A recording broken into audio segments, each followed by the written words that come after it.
मन तो किया कि उसे खूब पीटूं, बात क्या है मुझे बताओ। मुझे क्या वो हारे या जीते, उसने मुझे एकदम से डरा दिया। भले ही वो गरीब है फिर भी वो दयालु है। क्या आप इन सेंटेंसेस को इंग्लिश में ट्रांसलेट कर सकते हैं? अगर आप इन्हें ट्रांसलेट करना चाहते हैं तो आपको सिर्फ टेंसेस और ग्रामर की ही नहीं, साथ ही साथ एडवांस इंग्लिश स्ट्रक्चर की भी नॉलेज होनी चाहिए।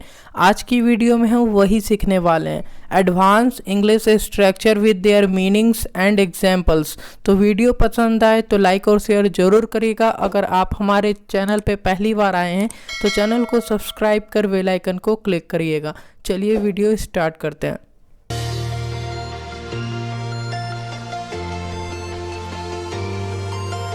आज का हमारा पहला स्ट्रक्चर है गाइस, मन तो किया कि। कई बार हम लोग ऐसे बोलते हैं कि मन तो किया कि उसी समय उसे एक जोरदार थप्पड़ लगाऊं। ऐसे हिंदी वाक्यों को इंग्लिश में ट्रांसलेट करने के लिए आप फेल्ट लाइक का यूज़ करते हैं। कैसे करना है एग्जाम्पल देखिए। मन तो किया कि उसे एक जोर का थप्पड़ लगाऊं, है ना। आप इसे सिंपली इंग्लिश में ट्रांसलेट कर सकते हैं और बोलेंगे I felt like giving him a tight slap. I felt like giving him a tight slap. Guys यहाँ पर आप वर्ब की फोर्थ फॉर्म का यूज़ करते हैं, यानी कि ing फॉर्म का। मन तो किया कि उसी समय उसकी पिटाई कर दूं, पर मैंने कंट्रोल कर लिया। आप बना सकते हैं I felt like beating him on the spot. But I controlled myself. I felt like beating him on the spot, but I controlled myself. आज का हमारा दूसरा स्ट्रक्चर है गाइस, मुझे क्या। कई बार आप ऐसे बोलते हैं, वह जाए चाहे ना जाए, मुझे क्या। मुझे क्या वो हारे या जीते। ऐसे हिंदी वाक्यों को इंग्लिश में ट्रांसलेट करने के लिए आप व्हाट टू मी का यूज़ करते हैं। कैसे करना है एग्जाम्पल के थ्रू समझते हैं। मुझे क्या वो हारे या जीते, मुझे कोई फ़र्क नहीं पड़ता है। आप सिंपली इसे इंग्लिश में ट्रांसलेट कर सकते हैं और बोलेंगे what to me whether he loses or wins, it doesn't matter to me. What to me whether he loses or wins, it doesn't matter to me. आप इस तरीके से बनाते हैं। एक और एग्जाम्पल देखिए गाइस। तुम्हें क्या मैं जाऊं या ना जाऊं, क्या तुम्हें इससे कोई लेना देना है। गाइस ऐसे आप डे टू डे लाइफ में बहुत बोलते होंगे, आप इंग्लिश में बोल सकते हैं what to you whether I go or not, do you have anything to do with it. What to you whether I go or not, do you have anything to do with it. आप इस तरीके से इसे English में बना सकते हैं। आज का हमारा अगला स्ट्रक्चर है गाइस, ऐसे लग रहे हो जैसे। कई बार आप ऐसे बोलते हैं, तुम ऐसे लग रहे हो जैसे कि तुम ही दुल्हा हो। ऐसे हिंदी वाक्यों को इंग्लिश में ट्रांसलेट करने के लिए आप अपीयर एज इफ का यूज़ करते हैं। कैसे करना है एग्जाम्पल देखिए।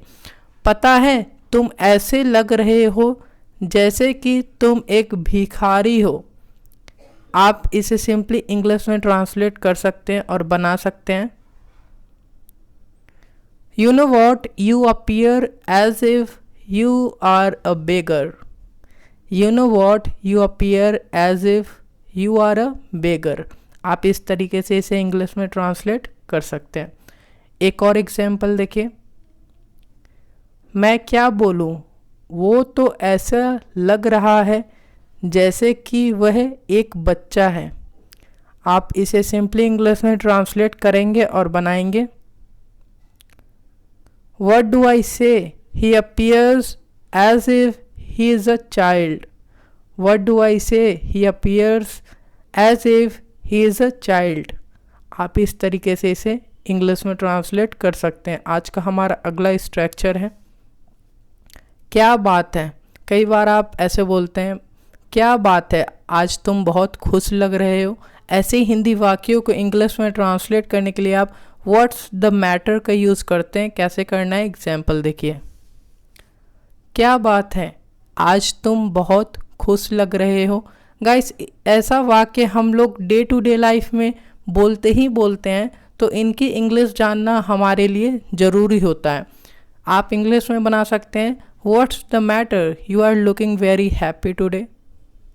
What's the matter, you are looking very happy today. आप इस तरीके से पूछ सकते हैं गाइस इंग्लिश में। एक और एग्जाम्पल देखिए, बात क्या है, मुझे बताओ, मैं जानना चाहता हूँ। आप ऐसे भी बोलते होंगे। आप इसे सिंपली इंग्लिश में ट्रांसलेट करेंगे और बोलेंगे what's the matter, tell me, I want to know. What's the matter, tell me, I want to know. आप इस तरीके से इसे सिंपली इंग्लिश में बना सकते हैं गाइस। आज का हमारा अगला स्ट्रक्चर है गाइस, भले ही फिर भी। कई बार आप ऐसे बोलते हैं गाइस, भले ही वह पढ़ा लिखा नहीं है फिर भी उसका व्यवहार बहुत अच्छा है। ऐसे हिंदी वाक्यों को इंग्लिश में ट्रांसलेट करने के लिए आप ऑल्दो यट का यूज़ करते हैं। कैसे करना है एग्जाम्पल देखिए, मुझे पता है भले ही वह स्कूल नहीं गया फिर भी उसे यह आता है।